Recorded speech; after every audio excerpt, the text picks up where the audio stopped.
bisu. Ya, masih lanjut.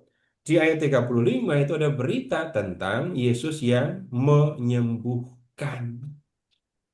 Nah, Bapak Ibu sekarang begini. Kalau Bapak Ibu mau nyari mukjizat di Injil Matius, maka cari di bab 8 dan bab 9 dulu. Dan Bapak Ibu bisa dengan jelas melihat, oh kisah tentang mukjizat-mukjizat Yesus kalau di Injil Matius, itu sepertinya kok dikumpulkan di bab 8, bab 9 gitu. Nah, kita pindah ke bab 10. Yesus kan udah milih 12 orang tadi kan? Bab 10 ayat 1. Yesus memanggil ke-12 muridnya dan memberi mereka kuasa untuk mengusir roh-roh jahat dan menyembuhkan orang-orang dari segala penyakit dan kelemahan. Inilah nama 12 rasul itu, gitu kan ya. Ayat 5. Ayat 5. Ke-12 murid itu diutus oleh Yesus. Dan ia berpesan kepada mereka. Siapa mereka? Merekanya ini siapa? 12 murid. Murid-murid 12 murid. murid. Nah, pesannya itu dari ayat 5 itu sampai dengan bab 11, bab 10 ayat terakhir itu. Bab 10 ayat terakhir. Lalu bab 11 ayat 1. Setelah mengakhiri pesannya kepada ke-12 muridnya, pergilah ia dari sana untuk mengajar dan memberitakan Injil di kota-kota mereka. Jadi, bab 10 itu isinya pesan Yesus kepada 12 muridnya. Sesudah itu, bab 11, Bapak Ibu, kita eh, ketemu dengan kisah-kisah lain tentang Yesus. Kalau di bab 8, bab 9 tadi isinya itu eh, mukjizat. Di bab 11, bab 12, Bapak Ibu lihat isinya apa ini. Mulai dengan ini, Yohanes itu masih nanya ini. Engkaukah yang akan datang itu, atau kami harus menantikan yang lain? Lalu Yesus memberikan penegasan, lihat apa yang aku lakukan. Dan kamu bisa ambil simpulan, ini adalah aku pribadi yang kamu tunggu. Nah, kemudian sekarang Bapak Ibu lihat ke ini, bab bab 20, bab 11 ayat 20. Perhatikan aja judulnya. Yesus sudah mulai banyak yang ngelawan. Lalu Yesus mengecam beberapa kota. Nah, di ayat 25, ini ada berita atau kalimat yang bisa dikatakan agak menyedihkan gitu ya. Ayat 25. Aku bersyukur kepadamu Bapa, Tuhan langit dan bumi, karena semuanya itu engkau sembunyikan bagi orang bijak dan orang pandai, tetapi engkau nyatakan kepada orang kecil. Orang kecil pada dengerin Yesus kan? Orang-orang yang disebut bijak di antara orang Yahudi, para guru agama Yahudi, para pemuka agama Yahudi, nggak ngerti yang diajarkan oleh Yesus. Maka apa yang kemudian terjadi? Bapak Ibu lihat bab 12. Kita menemukan Yesus yang berhadapan, bertentangan dengan para pemuka Yahudi, terutama orang-orang Farisi. Bab 12, murid-murid Yesus memetik gandum di hari Sabat. Yesus ditentang oleh orang Farisi. 12 ayat 9, Yesus menyembuhkan orang sakit pada hari Sabat. Bertentangan juga dengan orang Yahudi. Kemudian bab 12 ayat 22. Yesus malah dituduh kerja sama dengan pimpinan setan untuk mengusir setan bawahan. Pertentangan lagi. Bahkan ketika berbicara tentang tanda Yunus, ini juga pertentangan Yesus dengan para pemuka Yahudi. Jadi Matius bab 11, 12 ini isi atau kisahnya berkaitan dengan Yesus yang bertentangan dengan para pemuka Yahudi. Sekarang ke bab 13. Ayat 1. Pada hari itu keluarlah Yesus dari rumah dan duduk di tepi danau. Lalu datanglah orang banyak berbondong-bondong dan mengerumuni dia sehingga ia naik ke perahu dan duduk di situ sedang orang banyak semuanya berdiri di pantai. Nah, lihat ayat 3. Ia menyampaikan banyak hal dalam perumpamaan kepada mereka. Menyampaikan banyak hal dalam perumpamaan. Coba Bapak Ibu urutkan. Pertama, perumpamaan tentang penabur. Lalu ayat 24, lalang di antara gandum. 31, biji sesawi dan ragi. Ayat 36, penjelasan tentang perumpamaan lalang di antara gandum. Ayat 44, ini tentang harta terpendam dan mutiara yang berharga. Kemudian ada perumpamaan tentang jala yang besar. Sekarang Bapak Ibu ke ayat 53. Ayat 53. Setelah Yesus mengakhiri cerita-cerita perumpamaan itu, ia pun pergi dari situ. Bapak Ibu sudah mulai menangkap pola di dalam Injil Matius. Di bab 1, bab 2 itu ada kisah masa kanak-kanak. Itu pendahuluan, itu memperkenalkan siapa Yesus. Bab 3, bab 4 ada cerita. Gitu kan ya. Lalu bab 5 sampai 7 itu khotbah di bukit. Kemudian bab 8, bab 9 ini cerita tentang mukjizat yang dibuat oleh Yesus. 8, 9 kan. Bab 10 itu isinya khotbah untuk para murid. Lalu bab 11, bab 12 cerita lagi. Ceritanya ini mengenai pertikaian Yesus dengan para pemuka Yahudi. Setelah cerita, khotbah lagi bab 13. Nah, lanjut, tapi yang ini saya tidak akan detail lagi ya, tidak akan sedetail ini tadi. Nah, sekarang Bapak Ibu silahkan ke bab 14. Ini ceritanya masih agak panjang ini ya. Bab 14 ada cerita tentang Yesus, Yohanes Pembaptis dibunuh, masih ada mukjizat di situ. Ya, kemudian cerita terus masih ada eh, mukjizat, ada konflik juga di bab 16. Nah, kemudian Bapak Ibu ada pengakuan Petrus di bab 16. Ya, kemudian yang berikutnya silahkan sekarang ke bab 18. Bab 18 ayat 1. Pada waktu itu datanglah murid-murid itu kepada Yesus dan bertanya, siapakah yang terbesar dalam kerajaan surga? Lalu Yesus memanggil seorang anak kecil, menempatkannya di tengah-tengah mereka dan berkata. Lalu berkatanya Yesus ini sampai di ayat 35, khotbah lagi. Lihat 19 ayat 1. Setelah Yesus mengakhiri perkataan itu, berangkatlah ia dari Galilea dan tiba di daerah Yudea.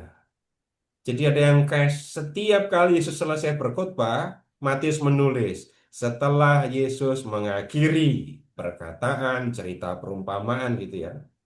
Kemudian sesudah itu bab 19, Bapak Ibu, ketemu cerita lagi. Terus ceritanya nanti itu akan sampai di bab 23. Bab 23. Ada pembicaraan di situ, iya. Tetapi di bab 24, Bapak Ibu langsung ketemu judul besar yang diberikan oleh penerjemah bahasa Indonesia. Apa judulnya?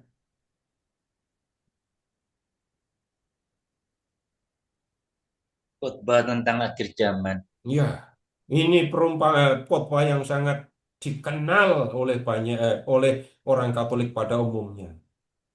Ya, tentang talenta, lalu gadis bijak, gadis bodoh, pengadilan akhir, itu ada di situ. Nah, kemudian lihat Bapak Ibu bab 26 ayat 1. 26 ayat 1. Setelah Yesus mengakhiri segala perkataan itu, balik lagi kan kalimatnya kayak gitu, seperti yang sudah-sudah. Nah, Bapak Ibu, sesudah eh, 26 ayat 1, kita mulai masuk dalam kisah sengsara, kematian, dan kebangkitan Yesus. Baik, sekarang Bapak Ibu tolong hitung lagi khotbah Yesus di Injil Matius ada berapa ini tadi? Bisa hitung nggak? Atau sempat hitung apa enggak ini tadi? Ulang ya, bab 5 sampai bab 7 itu khotbah pertama. Setelah bab 5 sampai 7, terus bab berapa tadi? 10, bab Bab 10. 10. Terus setelah bab 10, 12, 13. 24, 24. kelamaan kok kejauhan. Bab 13 tadi jangan lupa. Oh, Ya, Ada 13. perumpamaan-perumpamaan yang banyak tadi itu loh. oh, itu bukan cerita, Pak. Iya, itu disebutnya khotbah. Hmm. Jadi untuk membicarakan struktur, nah, sebut semuanya itu khotbah. Oh, Ya. Kemudian setelah bab 13, bab 10 tadi udah disebut, bab 13 sudah. Terus setelah itu bab 19, 23. 25. belum, 9. belum. 18. 18 dulu. Oh, 18. 18 dulu. Ya, itu khotbah tentang gereja sebenarnya, tentang hidup dalam jemaat. Jadi kalau ada yang jangan sampai kamu menyebabkan sesamamu berdosa. Kalau ada yang berdosa, cari tolong dia. Kalau ada yang bersalah, diampuni. Entah berapa kali saudaramu bersalah, ampuni. Hmm. Nah, itu Bapak Ibu pasti tahu perumpamaan itu. Sampai berapa kali harus mengampuni? Aku harus mengampuni saudara yang bersalah kepadaku. Apakah sampai 70 kali?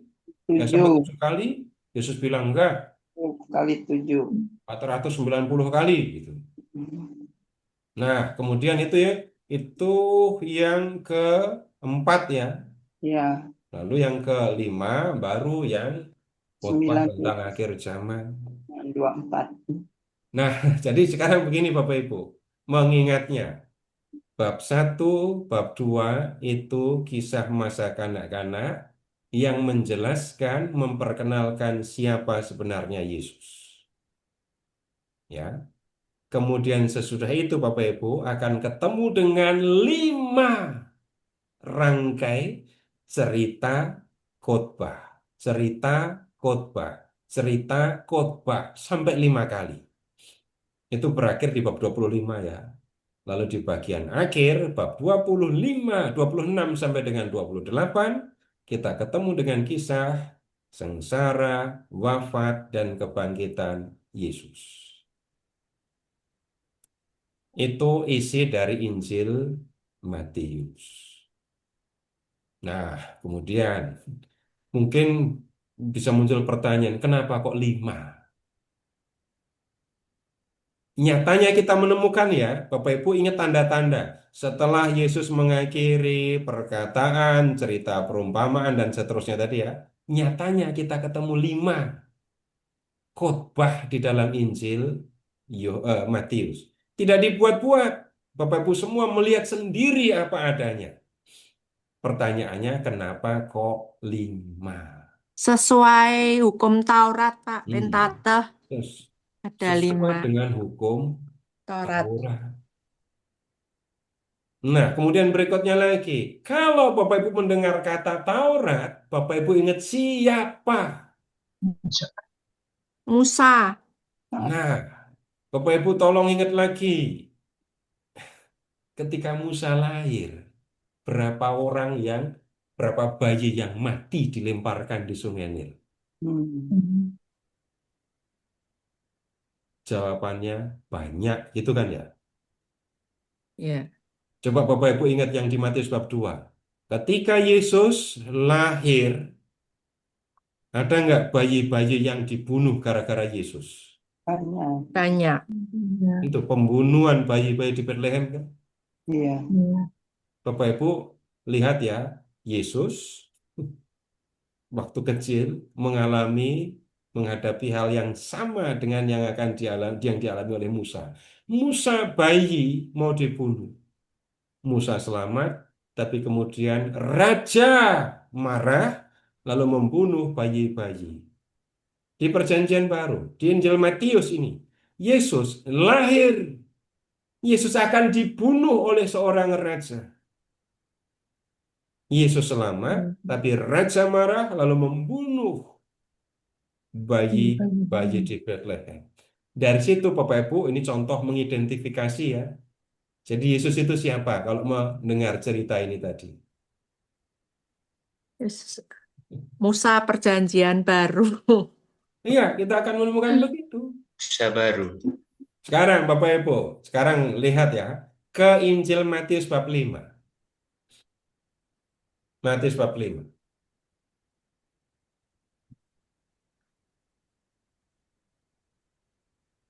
Lihat ayat 1.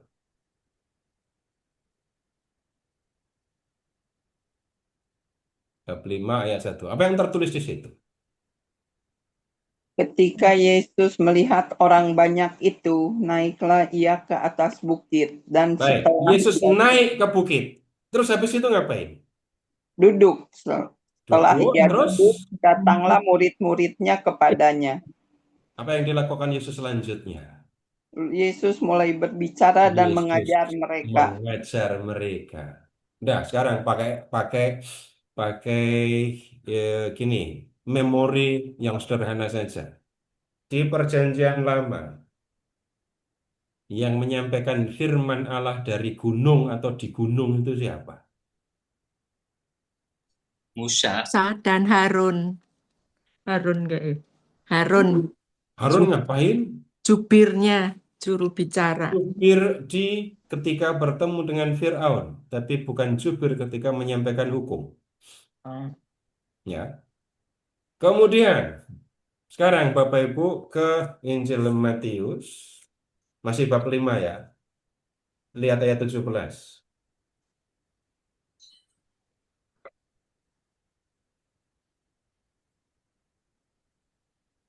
5:17. Apa yang dikatakan di situ? Janganlah menyangka bahwa aku datang untuk meniadakan hukum Taurat atau kitab para nabi. Aku datang bukan untuk meniadakannya, melainkan untuk menggenapinya. Lihat, hukum Taurat disampaikan oleh Tuhan melalui Musa. Ya. Kemudian Yesus datang bukan meniadakan hukum Taurat, tetapi ngapain? Menggenapi. Menjadi lebih jelas kalau Yesus itu Musa yang baru. Iya. Nah, sekarang kalau begitu, ini Bapak Ibu ini contoh ya, bagaimana kita membaca Injil lalu menemukan, memahami kebenaran yang hendak disampaikan oleh penulis Injil.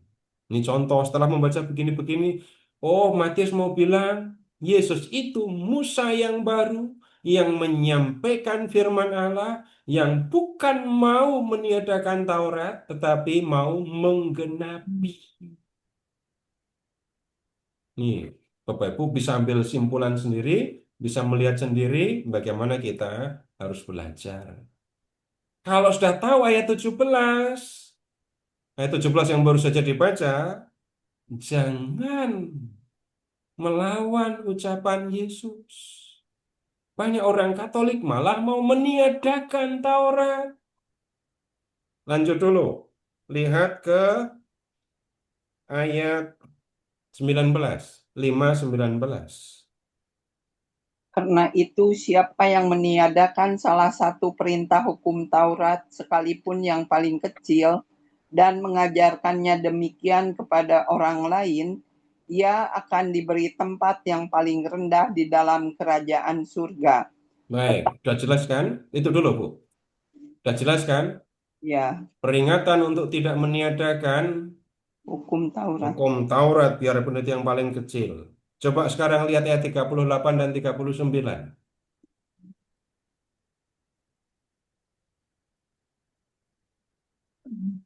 Kamu telah mendengar yang difirmankan, mata ganti mata dan gigi ganti gigi. Namun aku berkata kepadamu, janganlah melawan orang yang berbuat jahat kepadamu, melainkan siapapun yang menampar pipi kananmu, berilah juga kepadanya pipi kirimu. Baik, pernah nggak ketemu orang Katolik yang meniadakan ayat 38?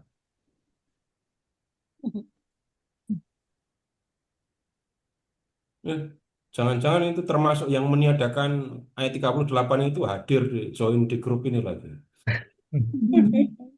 Yang Ketika benar orang dong, Pak. mengatakan mata ganti mata, gigi ganti gigi, tidak berlaku lagi.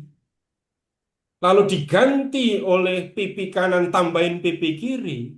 Itu kan sama dengan meniadakan mata ganti mata yang ada di dalam Taurat kan? Iya, Yang bilang begitu, yang berpikir begitu, baca lagi ayat 17, baca lagi ayat 19. Gitu ya. iya. Jadi masalahnya bukan di teks, masalahnya di yang baca. Kalimat yang sama Bapak Ibu, itu Bapak Ibu, kalimat yang strukturnya sama ya, dengan ayat 38, 39, itu Bapak Ibu temukan di ayat 27 dan 28. Kamu telah mendengar bahwa dikatakan jangan berzina. Namun aku berkata kepadamu, setiap orang yang memandang perempuan hingga menginginkannya, sudah berzina dengan dia di dalam hatinya. Apakah ayat 27 tidak berlaku diganti ayat 28? Seperti ayat 238 dianggap tidak berlaku diganti ayat 39? Nggak berani pasti bilang begitu. Tapi kalau di ayat 38 banyak lama sekali banyak orang Katolik berpikir ayat 38 mata ganti mata, gigi ganti gigi tidak berlaku lagi. Itu berarti ngelawan Yesus yang bilang di ayat 17 dan 19 datang bukan untuk meniadakan melainkan untuk menggenapi. Yang meniadakan lalu mengajarkannya nanti duduknya di surga paling bawah. Itu kan ayat 19. Tapi Nah, kalau Bapak Ibu, ajarannya Yesus lebih ya Pak ya. Kalau mata ganti mata. Tapi Yesus ngajarinnya kalau dipukul pipi kiri kasih pipi kanan. nih, nah, mulai mulai mulai muncul pertanyaan yang ini kan. Nah, nanti pada waktunya kita harus lihat yang seperti itu. Tapi singkatnya begini, orang seringkali memandang mata ganti mata, gigi ganti gigi sebagai ajaran untuk balas dendam. Pasti salah. Hukum Taurat apakah mengajarkan balas dendam? Coba Tidak. Bapak Ibu periksa sekarang. Imamat 19:18. Ya, pokoknya selesai kuliah ini jadi ahli Taurat semua juga nggak apa-apa. Dah. Imamat 19 ayat 18. Baca lengkap tapi ya.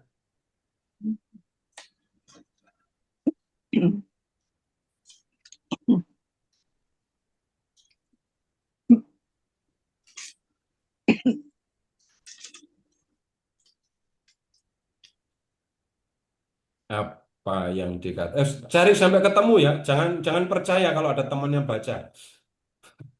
Harus lihat sendiri yang tertulis. Mamat berapa, Pak? Imamat 19 ayat 18.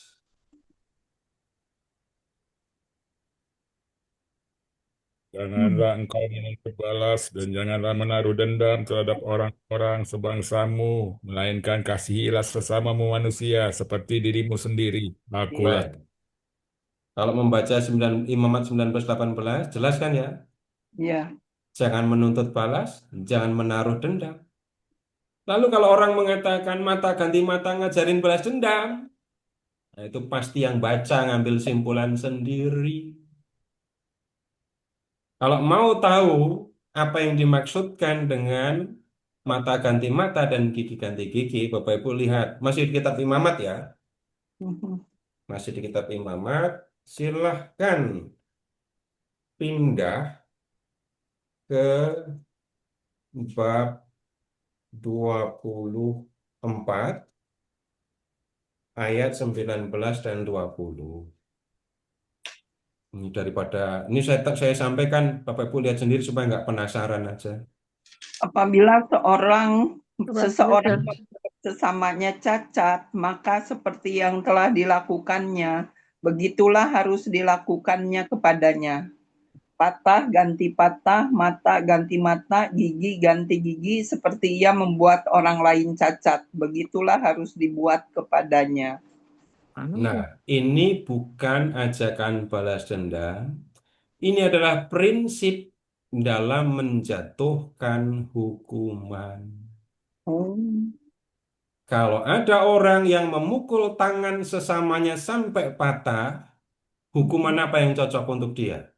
Dicubit apa digigit? Nggak nyambung. Hukumannya apa ya? Tangannya dipukul sampai patah. ah, Kalau ada orang memukul rahang sesamanya sampai giginya lepas, maka si pelaku harus dihukum. Hukumannya adalah rahang dipukul sampai giginya lepas juga. Loh, itu kejam? Hmm. Dulu nggak belum ada polisi, belum ada penjara, tapi sudah ada hakim. Dari zaman Musa sudah ada hakim, tapi nggak ada penjara. Vonis berupa hukuman kurungan penjara itu belakangan. Di zaman Yesus, di zaman Paulus ada penjara ada, tapi bukan untuk hukuman, bukan divonis 10 tahun penjara, enggak ada. Penjara itu tempat untuk tahanan. Jadi di zaman Perjanjian Lama, itu prinsip dalam menjatuhkan hukuman. Hukuman harus adil, harus seimbang dengan kejahatan yang sudah dilakukan. Jangan lebih, jangan sampai mata ganti nyawa, gigi ganti nyawa, patah ganti nyawa, nggak adil. Tapi nggak adil juga, nyawa ganti gigi, nggak imbang. Itu yang pertama. Yang kedua, ini peringatan.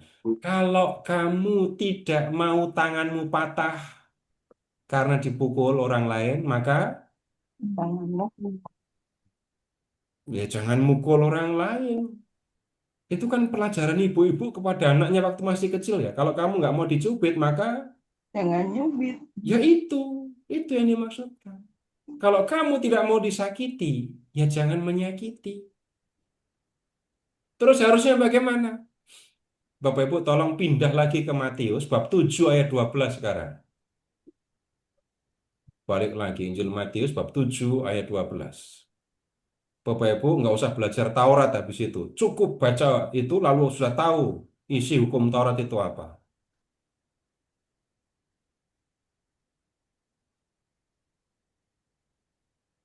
Matius 7 ayat 12. Segala sesuatu yang kamu kehendaki supaya orang lain perbuat kepadamu, perbuatlah demikian juga kepada mereka. Itulah inti Taurat dan nabi-nabi. Sudah jelas kan? Isi hukum Taurat itu kayak gitu. Segala sesuatu yang kamu kehendaki supaya orang perbuat bagimu, padamu, perbuatlah demikian juga kepada mereka. Itu inti Taurat. Kalau kamu ingin orang lain memahami kamu, menyayangi kamu, menolong kamu, ya tolong orang lain. Bukan sebagai upah, bukan untuk mengharapkan upah.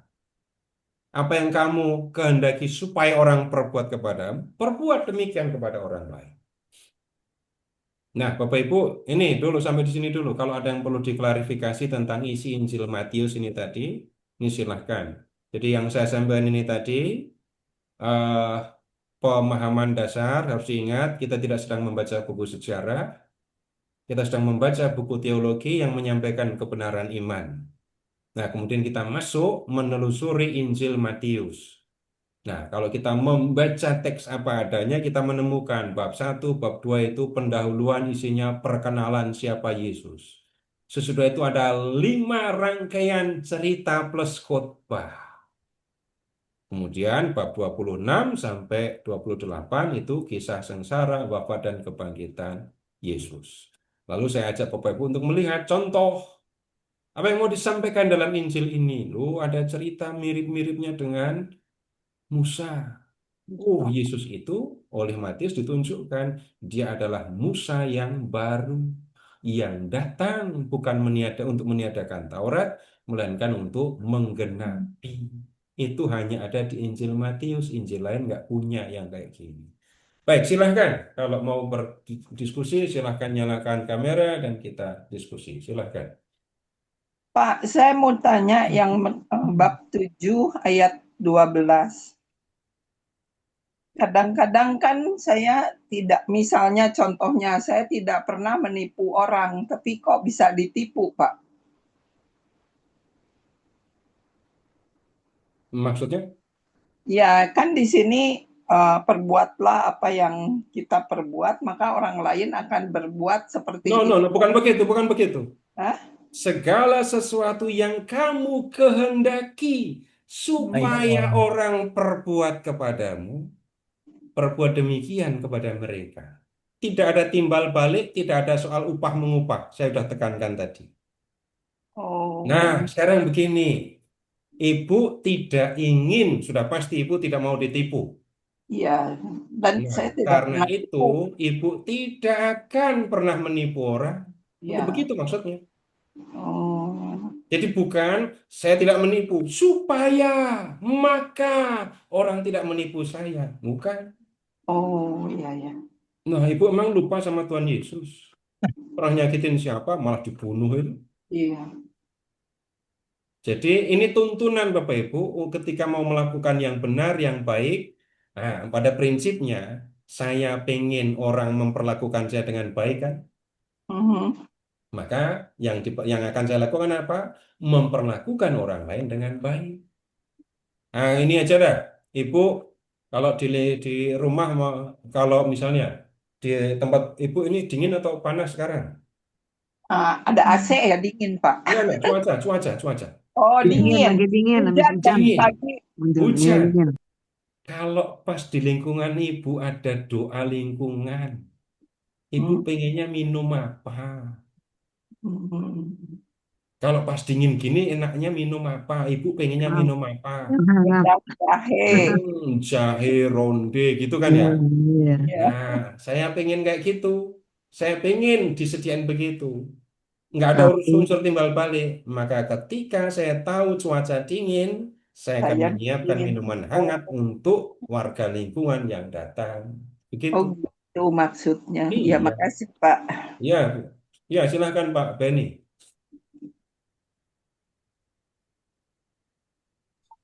Terima kasih Pak Seto untuk kesempatannya. Yang saya ingin tanyakan untuk Injil Matius ini, apakah berarti sasarannya itu, targetnya itu untuk orang-orang Yahudi pada jemaat awali apa begitu Pak Seto? Terima kasih. Ya, jadi begini. Sekalian saya sambung saja.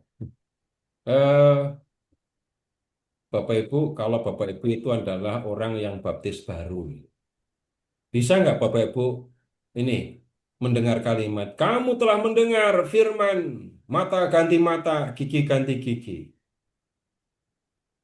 Enggak pernah, itu kan ya. Mhm. Yang pernah mendengar firman itu siapa? Semua yang ditulis di Injil Matius bab 5 dari ayat 17 terus sampai bab akhir bab 5 lah. Itu kutipan Taurat semua. Yang pernah membaca Taurat, yang pernah mendengar Taurat, hanya orang Yahudi. Kemudian berikutnya lagi, sekarang begini. Tolong ke bab 5 ayat 20. Yus. Ya, Matius.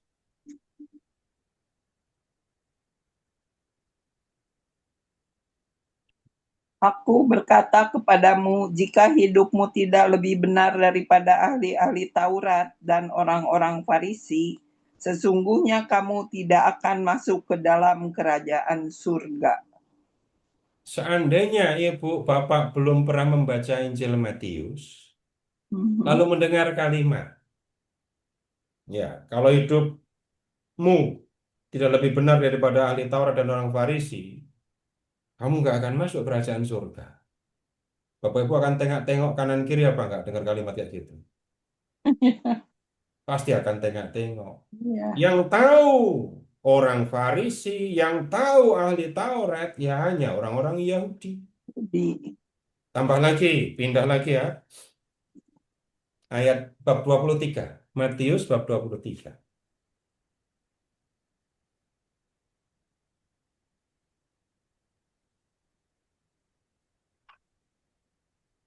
Matius 23. Bapak Ibu lihat ya 20, ayat 2.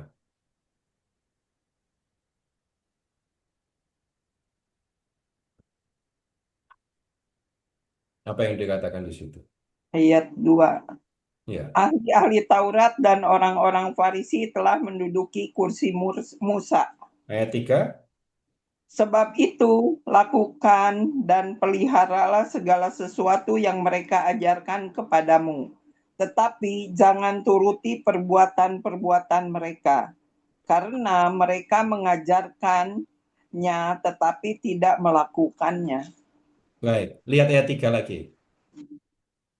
Lakukan, pelihara segala sesuatu yang mereka ajarkan kepadamu. Ahli Taurat, orang Farisi, mengajarmu. Enggak mungkin kalau bukan orang Yahudi yang membaca kisah ini. Ya. Nah, sekarang begini juga. Kalau kita membaca keseluruhan Injil Matius, Bapak Ibu, kita akan menemukan kutipan perjanjian lamanya banyak sekali. Ada yang pernah hitung, saya nggak termasuk yang menghitung ya. Ada 100 paling nggak kutipan dari perjanjian lama. Nah, sekarang begini. Eh, Bapak Ibu, misalnya ya, tolong bayangkan. Bapak Ibu nggak boleh buka laptop, nggak boleh buka handphone, hanya diberi kertas dan ballpoint. Lalu Bapak Ibu diminta menulis tentang Yesus. Apa yang akan terjadi? Bapak Ibu akan menulis tentang Yesus? Iya. Lalu dasar atau sumber penulisannya apa? Apa yang saya ingat tentang Yesus, apa yang pernah saya baca, saya ingat, dan tersimpan di kepala saya. Nomor satu ketika menulis begitu. Ya. Nah, banyak atau sedikitnya kutipan Injil, kisah tentang Yesus yang Bapak Ibu tulis, bergantung Bapak Ibu banyak mengingat apa enggak. Nah, dulu Alkitab atau kitab suci itu tidak semua orang pegang. Kalau Matius menulis dan banyak kutipan dari Perjanjian Lama, itu berarti Matius mengutip banyak dari Perjanjian Lama dan kutipannya banyak yang berdasarkan ingatan. Itu tanda lebih lanjut. Kalau begitu Matius ini orang Yahudi. Iya. Lalu kalau dilihat isinya kayak gitu, wah ini pasti nulis juga pun untuk orang Yahudi. Tapi orang Yahudi yang mana? Orang-orang Yahudi yang menjadi percaya kepada Yesus. Matiusnya orang Yahudi percaya kepada Yesus. Kemudian yang membaca pertama atau sasaran pertama dari Injil ini adalah orang-orang Kristiani yang berasal dari kalangan Yahudi. Jadi itu dengan jelas kita bisa melihat ini. Kemudian berikutnya lagi, untuk contoh lebih jelas lagi ya, kita ke bab 12. Ini nanti ketika didiskusikan, saya senang sekali membaca adegan ini. 12. Iya, bab 12. Ini hanya Matius yang kayak gini ini. Bapak Ibu tahu cerita ini. Yesus ya, murid-murid lapar. Murid-murid Yesus lapar. Mereka memetik gandum lalu Ya. memakannya. Lalu ayat 2, orang Farisi pada protes. Protesnya satu kalimat kan? Lihat, Ya. murid-muridmu melakukan sesuatu yang tidak diperbolehkan pada hari Sabat. Jawaban Yesus, ayat 3. Tidakkah kamu baca apa yang dilakukan Daud ketika dia dan orang-orang yang menyertainya lapar? Bagaimana ia masuk ke rumah Allah dan bagaimana mereka makan roti sajian yang tidak boleh dimakan, baik oleh dia maupun oleh mereka yang menyertainya, kecuali oleh imam-imam. Lihat Bapak Ibu, ayat 4. Itu ngutip dari mana? Bab 12 ayat 4 itu kutipan dari mana?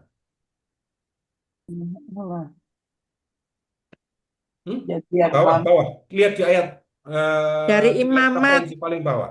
Imamat 24, 5 sampai 9. Ayat 3 dan 4 sebelumnya. 1 Samuel bab Oh, 21. 1, 3, Coba 4. Bapak Ibu. Ini Yesus mengutip 1 Samuel tentang Oh, Daud. Yesus mengutip Imamat 24 tentang roti sajian. Iya. Itu baru jawaban pertama. Jawaban kedua, ayat 5. Atau tidakkah kamu baca dalam kitab Taurat bahwa pada hari Sabat imam-imam melanggar kekudusan Sabat di dalam bait Allah namun tidak bersalah? Ayat 5, kutipan dari mana? bilangan. Kutipan dari kitab Bilangan. Kenapa? Kitab Bilangan ini bicara tentang para imam yang membakar kurban Sabat. Sabat katanya nggak boleh nyalakan api. Imam yang membakar korban, berarti nyalakan api, berarti melanggar Sabat dong. Satu lagi, ayat 7. Sekiranya kamu mengerti maksud firman ini, yang ku kehendaki ialah belas kasihan dan bukan persembahan. Itu kutipan dari mana ayat 7? Hosea bab 6 ayat 6. Nah, silahkan membayangkan memorinya, memori yang nulis Injil Matius ini. Sangat paham tentang perjanjian lama. Dan dia bicara kepada orang-orang sebangsa, orang-orang Yahudi yang juga percaya kepada Yesus. Begitu, Pak. Ya, terima kasih Pak. Ya, silahkan yang lain. Pak Seto, Iya, Pak. saya Pak, tadi kan pada Matius bab 26 ayat 17 dan 18, yang ayat 18 itu kan jawab Yesus, pergilah ke kota kepada si Anu dan katakan kepadanya, pesan guru waktuku hampir tiba, dan sebagainya. Nah, di situ maksudnya si Anu siapa itu Pak? Ya udah ganti si X gitu, Pak. Oh, memang artinya memang si Anu ya, jadi Iya. seseorang yang ya hanya menyebut Namanya tidak diidentifikasi. oh, Ya, kemudian terjemah kalau enggak, di maksudnya kan Bapak kan belajar dari bahasa-bahasa yang lain selain bahasa Indonesia, maksudnya tetap terjemahnya ya orang ya lain itu. gitu ya. Jadi kepada seseorang, tapi namanya sebenarnya tidak disebut. Kalau Hmm. di Injil Markus kayaknya lebih gampang ya. Kamu masuk kota, lalu di kota itu kamu akan menemukan seorang laki-laki bawa kendi. Iya, Ya. Nah, kalau di Injil Matius, udah pergi saja ke si Anu. Nah, Bapak Ibu yang kita perlu perhatikan, perjamuan Yesus ini rahasia. hmm, Perjamuan ini rahasia. Kembali silahkan Bapak Ibu lihat ke di bab yang Bapak sebut tadi ya, ayat 20. iya, Setelah hari malam baru Yesus masuk. Jadi perjamuannya bukan perjamuan terbuka, lalu semua orang boleh ikut. Kan Yesus dalam bahaya ini sebenarnya, kan. Nah, jadi begitu Pak. Jadi tidak ada keterangan ini rumah siapa, nama jelasnya itu memang tidak ada. iya Pak. Terima kasih Pak. Ya,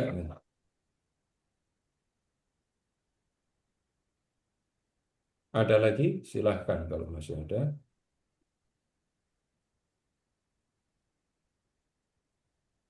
Baik, kalau tidak ada, sekarang kita akan lanjut Dan begini, kita akan lihat yang kita nggak akan menghabiskan banyak waktu di kisah masa kanak-kanak Yesus. Jadi Bapak Ibu kita ke bab 1 dan bab 2 ya.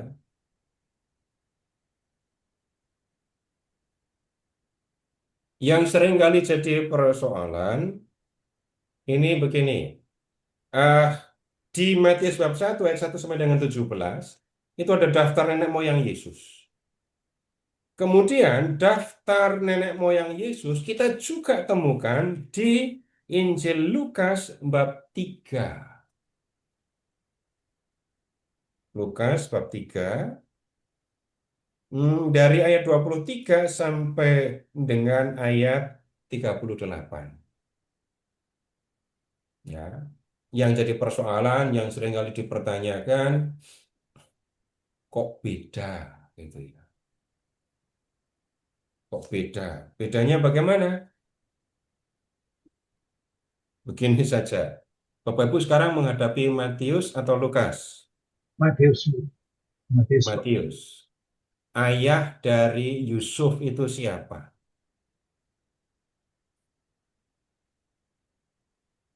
Yakub. Yakub, Yakub. Coba lihat dibandingkan dengan yang di Lukas. Anak Yusuf itu siapa?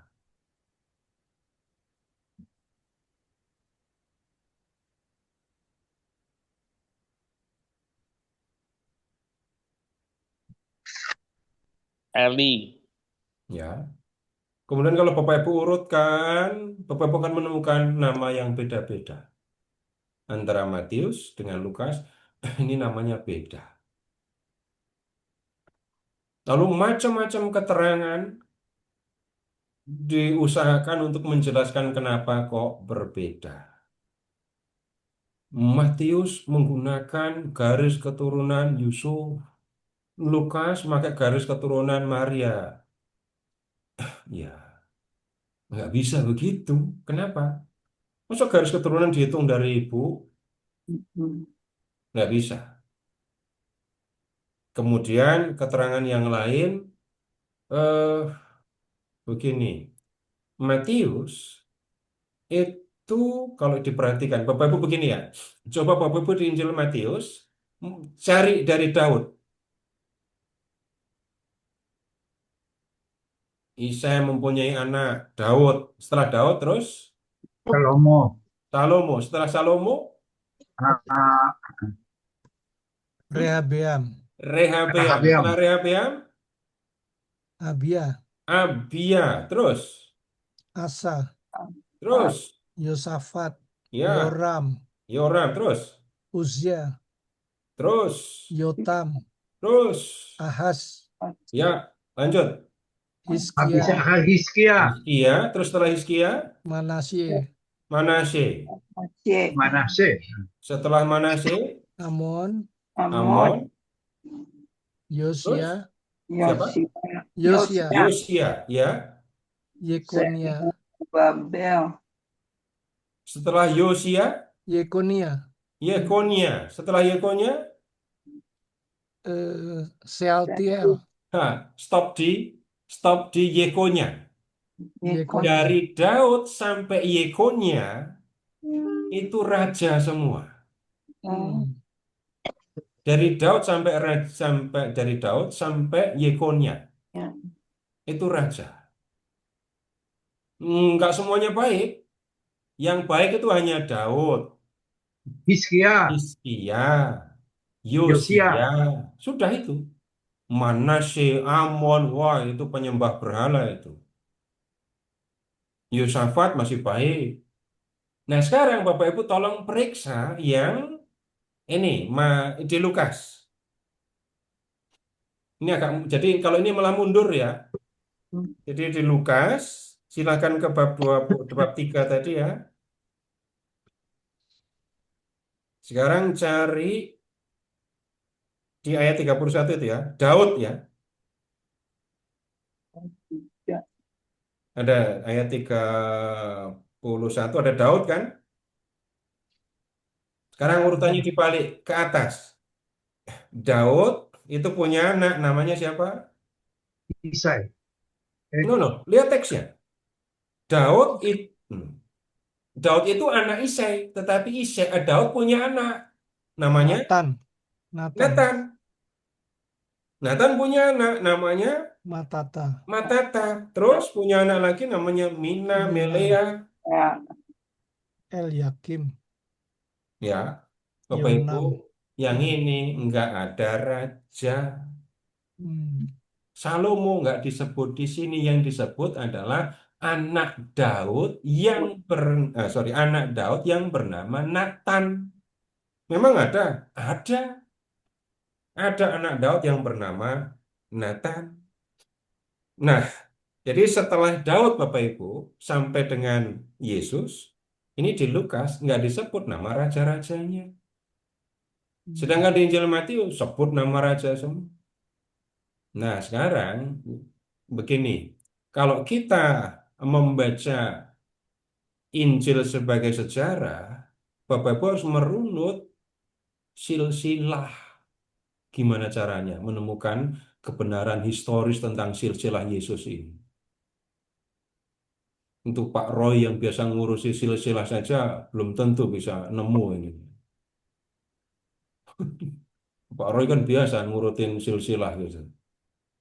Tapi kalau ngurutin silsilah dari abad pertama Yesus ya, sampai Daud abad ke-10, itu bukan hal yang sepele itu. Pasti hal serius. Tapi sekarang begini, daftar nenek moyang Yesus ini pun ditulis untuk menyampaikan kebenaran siapa sebenarnya Yesus. Ya, balik ke Injil Matius saja nanti, kalau saya udah perbandingannya begitu saja. Balik ke Injil Matius saja. Sekarang begini, Bapak Ibu lihat Matius bab 1 ayat 1. Yesus disebut siapa? Gelarnya apa saja? Kristus, Anak anak Daud, anak Daud, Abraham. anak Abraham. Silsilah atau daftar nenek moyang Yesus ini mau menunjukkan bahwa secara legal atau hukum Yesus itu sah untuk disebut sebagai anak Daud. Nah, catatannya Bapak Ibu lihat ke ayat 15 dulu. 15. Eliud mempunyai anak, Eleazar. Eleazar mempunyai anak, Matan. Matan mempunyai anak, Yakub. Yakub mempunyai anak, Yusuf. Yusuf mempunyai anak. Enggak begitu kan kalimatnya? Yakub mempunyai anak, Yusuf. Yusuf itu adalah suami Maria. Kemudian Maria itu adalah yang melahirkan Yesus. Yesus yang disebut Kristus. Kristus. Jadi kalau Bapak Ibu kalau ke Dukcapil Kecamatan Nazaret waktu itu, lalu Bapak Ibu cari akte kelahiran Yesus, akan disebut nama ayah Yesus itu Yusuf, nama ibunya Maria. Tapi kalau Bapak Ibu menguji tes DNA Yesus, Yesus bukan anak Yusuf. Secara biologis Yesus bukan anak Yusuf. Secara legal atau hukum Yesus itu anak Yusuf. Loh, apa pentingnya jadi anak Daud? Apa pentingnya menjadi keturunan Daud? Nah, tunggu dulu. Bapak Ibu lihat kata Kristus. Ya, Kristus. Bahasa Ibraninya Mesias. Bahasa Indonesianya yang diurapi. Ya, yang ini tunggu dulu, nanti baru kita akan lihat. Tapi sekarang begini, kalau begitu, siapa sesungguhnya Yesus yang dilahirkan oleh Maria itu? Sekarang lihat ayat 18.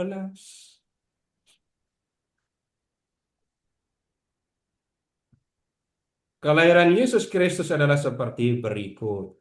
Pada waktu Maria, ibunya bertunangan dengan Yusuf, sebelum mereka hidup sebagai suami istri, ia didapati mengandung dari Roh Kudus. Lanjut ke ayat 25. Lompat ke ayat 25. Tapi bacanya 18 ke 25 ya. Jangan ayat 25 doang. Jadi pada waktu Mari punya pertunangan dengan Yusuf sebelum mereka hidup sebagai suami istri, iya, Maria didapati mengandung dari Roh Kudus. Terus tetapi tidak bersetubuh dengan Maria tetapi tidak bersetubuh dengannya sampai Maria melahirkan seorang anak laki-laki dan Yusuf menamakan dia Yesus. Jadi kalau membaca ayat 18 lanjut sampai 25, tapi saya ajak Bapak lompat ke ayat 25, Yesus itu anak biologis Yusuf atau bukan? Bukan. Bukan. Itu yang mau dimaksudkan di perikop ini. Maria mengandung dari Roh Kudus, bukan karena Yusuf. Ayat 25 itu menegaskan ayat 18. Ayat 25 tidak berdiri sendiri-sendiri. Tidak berdiri sendiri. Nah, orang lain membacanya begini, ayat 24. Sesudah bangun dari tidurnya, Yusuf berbuat seperti yang diperintahkan malaikat Tuhan itu kepadanya. Ia mengambil Maria sebagai istrinya, tetapi tidak bersetubuh dengannya sampai Maria melahirkan seorang anak laki-laki dan Yusuf menamakan dia Yesus. Berarti sesudah Yesus lahir, Maria bersetubuh dengan Yusuf. Oh, kalau itu pantas Yesus punya adik. Dan adik-adiknya disebut. Coba periksa dulu. Matius bab 13.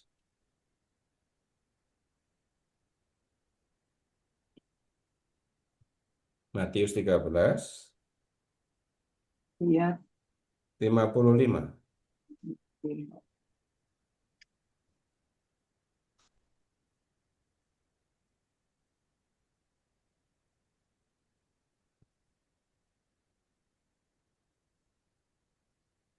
Bukankah ia ini anak tukang kayu? Bukankah ibunya bernama Maria dan saudara-saudaranya Yakobus, Yusuf, Simon, dan Yudas?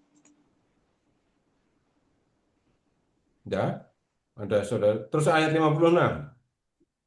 56. Bukankah saudara-saudaranya perempuan semuanya ada bersama kita?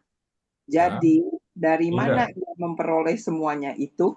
Kita pindah ke bab 12, ayat 46. 46 dan 47. 12, 46, 47. Ketika Yesus masih berbicara dengan orang banyak itu, ibunya dan saudara-saudaranya berdiri di luar dan ingin berbicara dengan dia. Seorang berkata kepadanya, "Lihatlah ibumu dan saudara-saudaramu ada di luar dan ingin berbicara dengan engkau." Besok, Ya, aduh saya di situ terus. Ya. Besok. jadi dari ayat-ayat ini tadi, lalu orang lain itu ambil kesimpulan. Oh, berarti Maria menjadi istri Yusuf seperti istri-istri yang lain. Dan kemudian Maria melahirkan anak-anak laki-laki dan perempuan. Itu berarti Yesus punya adik-adik kandung. Orang lain mengatakan begitu. Tapi gereja Katolik sejak awal tidak pernah mengatakan hal yang sama. Nah, dalam pemahaman yang di dalam gereja Katolik sejak awal ini ya, Yesus adalah anak tunggal Maria. Anak tunggal Maria. Dan sesudah melahirkan Yesus, Maria nggak punya anak yang lain lagi. Sekarang gini dah, saya tanya sama ibu-ibu. Tapi ibu-ibu ya, Bapak nggak usah jawab. Bayangkan, ibu sudah tinggal sendirian dan kemudian punya anak satu. Anak ibu mau pergi ke luar negeri. Ibu mau nggak dititipkan ke teman anak ibu? Nggak mau. Nggak mau. Nggak mau, Iya, sendiri aja mau. nggak mau. Kalau yang mau pergi itu adalah anak ibu yang sulung dan dia punya adik-adik, kalau sampai ibu dititipkan ke teman ibu, adik-adiknya, anak-anak ibu yang lain akan diam saja? Tidak. Nggak mungkin, nggak mungkin diam saja. Nggak mungkin diam loh. Mana boleh mama dititipkan ke teman abang. Gitu. Kalau sampai kejadian itu boleh, ya berarti anaknya yang keterlaluan. Bapak Ibu sekarang silahkan mengingat ketika Yesus di kayu salib, ibu Ibu. ini anakmu, Titip ke Yohanes ya. ini ibumu. Ibu Sejak saat itu murid itu menerima Maria di sebagai ibu. rumahnya. Nah, itu jelaskan ya, itu hal yang menegaskan bahwa Yesus nggak punya adik. Nah, kalimat di Injil Matius bab 1 ayat 25 tadi itu penegasan, nggak berdiri sendiri. Kalimat ini menegaskan apa yang disampaikan di ayat 18 tadi itu. Anak yang diraih Maria bukan anak Yusuf, bukan anak biologis Yusuf. Jadi kalau Bapak Ibu bayangkan, kalau nggak ada kalimat di ayat 18, kalimat di ayat 24, 25 nggak ada artinya. Nah, kalimat yang kemudian kalimatnya sampai Maria melahirkan seorang anak laki-laki, itu tidak kemudian berarti, oh berarti sesudahnya. Mhm. Sekarang Bapak Ibu kita periksa kalimat yang strukturnya mirip dengan itu ya. Kita ke 2 Samuel, Samuel. cari Daud nari.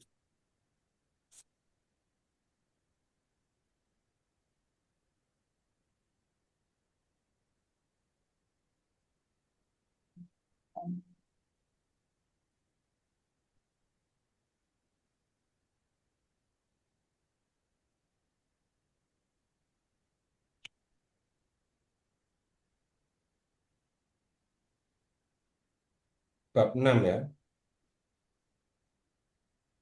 Daud, sebentar, Daud nari di, sebentar. Ketika Daud memindahkan tabut perjanjian ke Yerusalem, ada persembahan, kemudian Daud menari-nari, gitu ya.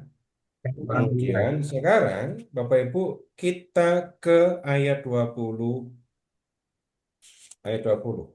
Ini ada Mikal, istri pertama Daud.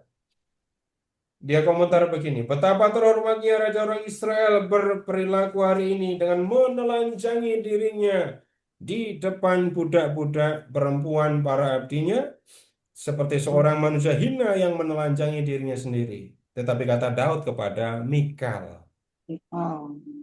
di hadapan Tuhan yang lebih memilih aku daripada ayahmu beserta segenap keluarganya, dan menunjuk aku menjadi pemimpin atas Israel umatnya, di hadapan Tuhanlah aku menari-nari.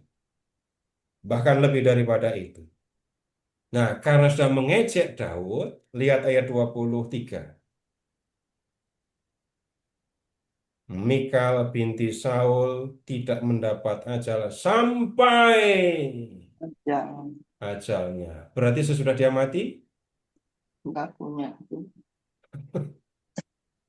logika yang saya hanya mengajak Bapak Ibu memperhatikan kata sampai tadi. Iya. Kalau di Matius bab 20, Matius 1:25, kalau orang pasti ambil kesimpulan berarti sesudah Yesus lahir, Yusuf bersetubuh dengan Maria. Nah, kesimpulannya begitu. Coba baca kalimat ini.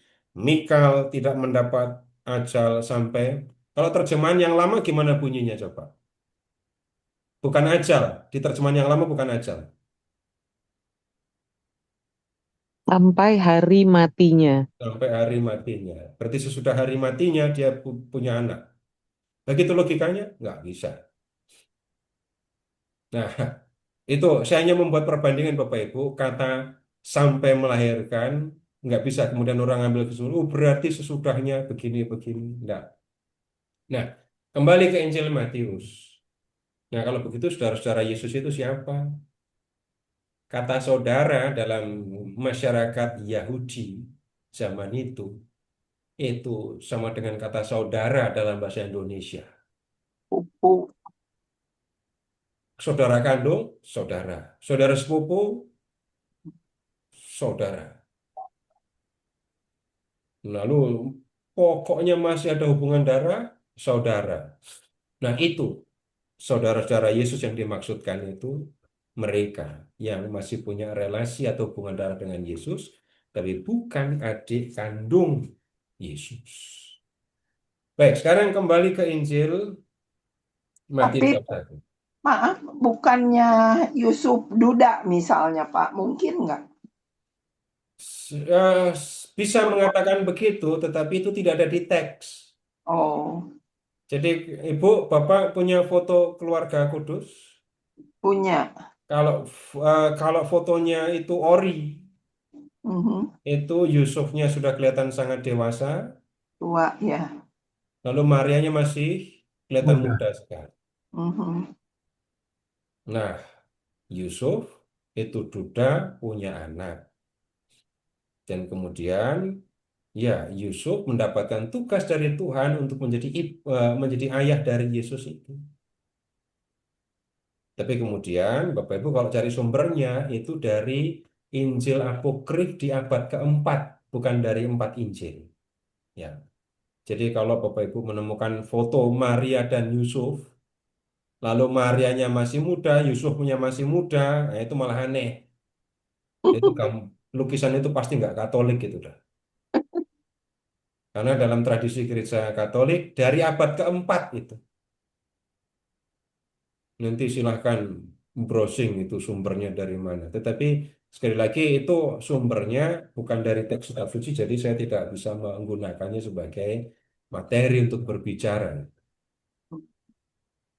Ya. Eh, Kemudian sekarang begini. Kalau kita melihat kisah kelahiran Yesus, tapi peristiwa lahirnya itu nggak diceritakan.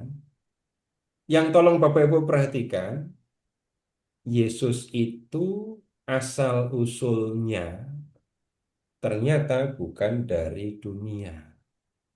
Maria mengandung dari Roh Kudus. Kudus. Kemudian lihat ayat 20. Anak yang di dalam kandungannya adalah dari Roh Kudus. Berikutnya ayat 21. Dia harus diberi nama Yesus karena dialah yang akan menyelamatkan umatnya dari dosa-dosa mereka. Lalu ingat tadi nama atau gelar Immanuel. Im itu artinya beserta atau bersama atau dengan. Anahnu itu kita. El itu Allah. Im anahnu el. Jadinya Immanuel. Allah, El, beserta, Im, kita, anahnu. Nah, kalau begitu kita melihat Yesus itu ayat 1 sampai 17 sah untuk disebut sebagai keturunan Daud,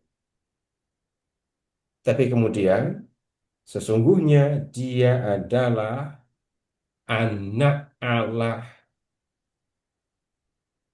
Nah, dalam diri Yesus kalau begitu kita ditunjukkan kebenaran tentang siapa sesungguhnya dia. Nah, sekarang begini. Eh, di zaman Yesus, Bapak Ibu, di zaman Yesus, itu orang-orang Yahudi itu menantikan lahirnya, datangnya seorang keturunan Daud yang akan menjadi raja. Eh, Tolong ke bab 2 ayat 2. Bab 2 ayat 2 ya. Perhatikan pertanyaan orang Majus. Mhm. Pertanyaannya bagaimana? Di manakah ia, raja orang Yahudi yang baru dilahirkan itu? Raja orang Yahudi yang baru dilahirkan. Lalu ayat 4. Imam kepala ahli Taurat dikumpulkan oleh Herodes. Ya, ayat 4. Dimintanya keterangan dari mereka di mana Mesias,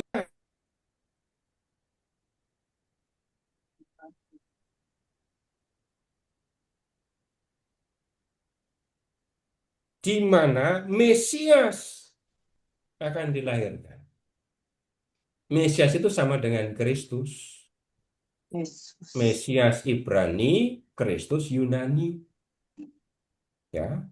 Kemudian ayat 5, ini para ahli kitab pada buka kitab. Di Bethlehem di tanah, perhatikan di Bethlehem tanah Yudea. Karena demikianlah ada tertulis dalam kitab Nabi. Kitab Nabi siapa coba lihat ayat di bawah. Mika. Mika. Dan kau Bethlehem tanah Yudea, engkau sekali-kali bukanlah yang terkecil di antara pemimpin Yehuda, karena dari engkaulah akan bangkit seorang pemimpin yang akan menggembalakan umatku Israel. Nah, kalimat-kalimat ini tadi Bapak Ibu juga menunjukkan orang Yahudi di zaman Yesus menantikan datangnya Mesias. Raja yang akan bertindak sebagai penyelamat. Nah, sekarang tentang yang diurapi, Bapak Ibu, tolong membuka sekarang 1 Samuel bab 10 ayat 1. Kayaknya udah hafal deh ayat itu. 1 Samuel bab 10 ayat 1. Udah hafal kan?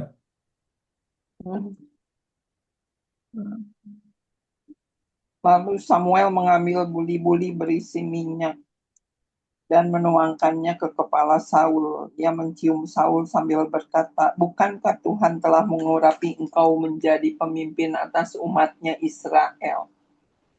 Terus, Engkau akan berkuasa atas umat Tuhan, dan engkau akan membebaskannya dari tangan musuh-musuhmu di sekitarnya."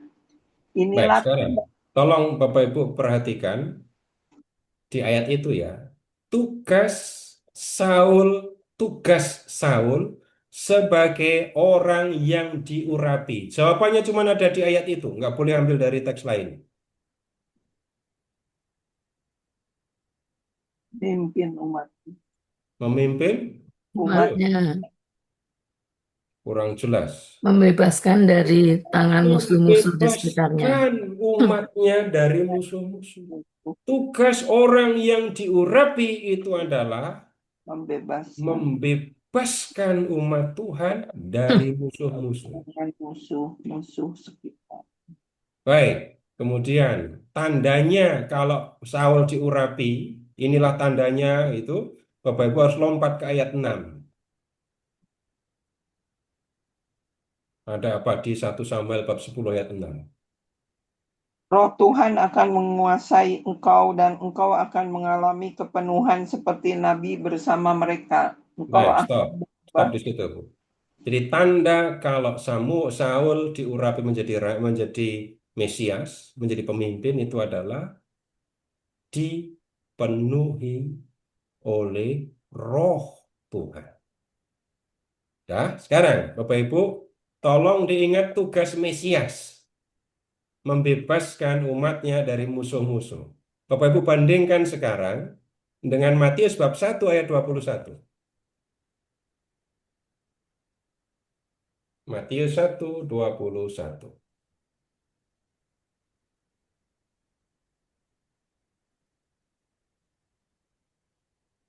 Dia akan melahirkan anak laki-laki dan engkau akan menamakan dia Yesus, karena dialah yang akan menyelamatkan umatnya dari dosa-dosa mereka. Ada miripnya enggak? Iya. Bapak Ibu baca sendiri, lihat sendiri loh ya. Iya. Cuma bedanya, Yesus itu Yesus itu Mesias. Tugasnya menyelamatkan atau membebaskan. Saul diurapi untuk membebaskan Israel dari musuh-musuh di sekitarnya. Yesus tugasnya apa? Menyelamatkan umatnya dari dosa. Nah, nanti bagaimana roh Tuhan menguasai Yesus? Nah, waktu baptisan. Kemudian sekarang begini, kembali ke Injil Matius ya. Kembali ke Injil Matius.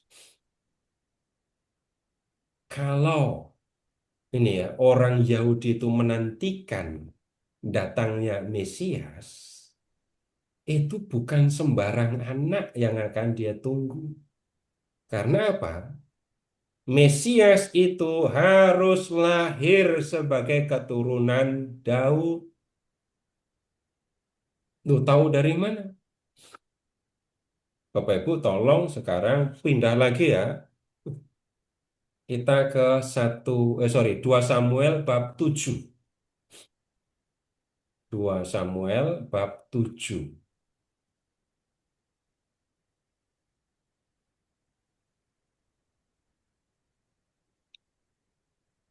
Ayat 16.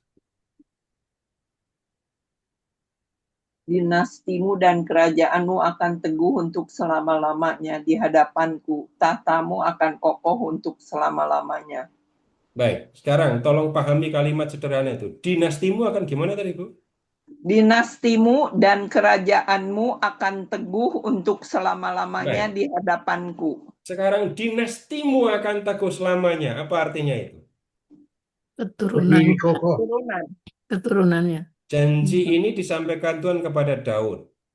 Hmm? Jadi Daud mengatakan, Daud, dinastimu akan kokoh selamanya. Itu berarti keturunan Daud akan terus menjadi raja. Ya. Nah, kalau begitu, yang diurapi, yang akan menjadi Mesias, yang dinantikan oleh orang Yahudi di zaman Yesus, itu harus keturunan Daud. Jadi, kalau membaca daftar nenek moyang Yesus, mau yang Matius, mau yang Lukas, daftar itu disampaikan untuk menunjukkan bahwa Yesus itu sah untuk disebut sebagai keturunan Daud. Tetapi asal-usul Yesus yang sesungguhnya, dia ilahi. Datang dari surga, datang dari Allah, bahkan dalam dirinya Allah beserta kita. Yesus bukan manusia biasa, tetapi Allah yang menjadi manusia. Tandanya apa? Perhatikan saja nama Yesus. Hanya Allah yang bisa membersihkan manusia dari dosa. Hanya Allah yang bisa membebaskan manusia dari dosa. Dalam diri Yesus, Allah beserta kita. Ingat lagi, aku akan menyertai engkau sampai akhir zaman. Nah, jati diri Yesus Bapak Ibu sebagai Allah yang menjadi manusia ditunjukkan di dalam kisah masa kanak-kanak Yesus. Nah, peran Yesus sebagai Mesias itu apa? Menyelamatkan umatnya dari dosa mereka. Nah, sekarang Bapak Ibu, sebentar.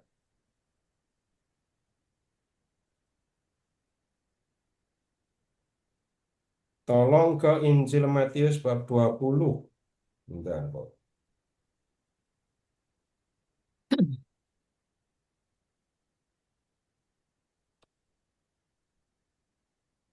Matius Ayat 20 ayat 28. 8. Sama seperti anak manusia datang bukan untuk dilayani, melainkan untuk melayani dan untuk memberikan nyawanya menjadi tebusan bagi banyak orang. Kapan Yesus menyerahkan diri sebagai tebusan bagi banyak orang? saat disalib. Ya, jadi kalau membaca Matius bab 26 sampai 28 tadi Bapak Ibu, saat itulah Yesus bertindak sebagai Raja Mesias, Raja Penyelamat. Di waktu itulah Yesus menunaikan tugasnya untuk menyelamatkan manusia dari dosa mereka. Ya, Bapak Ibu, ayat ini seringkali dihafal tapi separuh. Ini seperti anak manusia datang bukan untuk dilayani, melainkan untuk melayani. Nah, lanjutkan, selesaikan, dan memberikan nyawanya sebagai tebusan bagi banyak orang. Baik, Bapak Ibu, malam ini sampai di sini.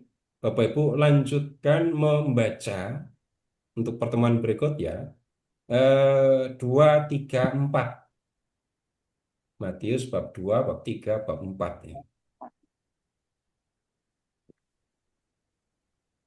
Kasih Kak Seto. Ya, Pak. Mari kita akhiri dengan berdoa dalam nama Bapa dan Putra dan Roh Kudus.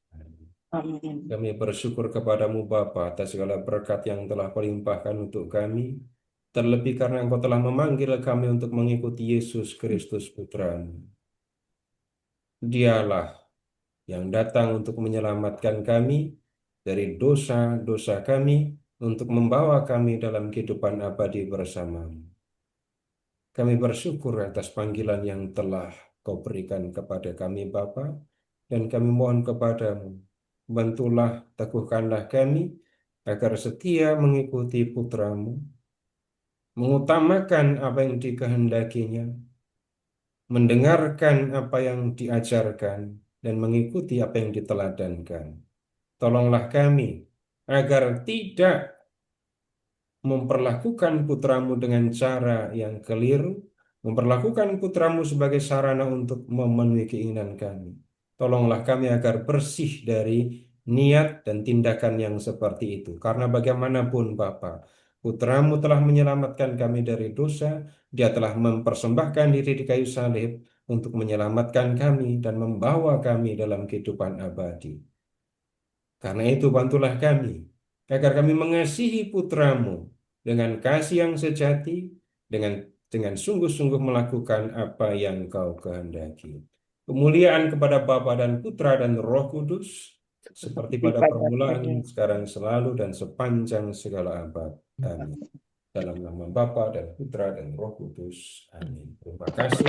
Terima kasih Pak Suharto. Terima kasih Pak Seto. Terima kasih Terima Pak kasih Seto. Pak Ferry. Terima kasih Bapak Ibu.